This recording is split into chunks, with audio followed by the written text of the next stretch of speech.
Ce faci, femeie? Da, uite, mă vrea să mă duc până la magazin să mai cumpăr un alta, că nu mai e nimic în casă. Du-te, dar vezi că e sfârșit de lună și nu mai avem bani, să nu iei foarte multe, cum faci de obicei. Cine, eu?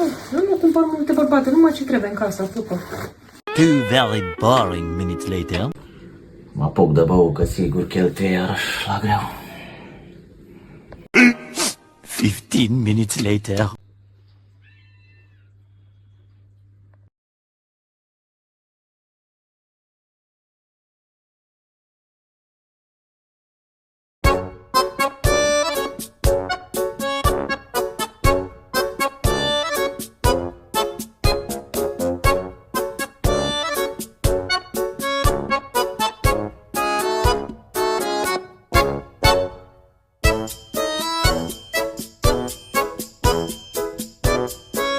Alo, pompe funebre?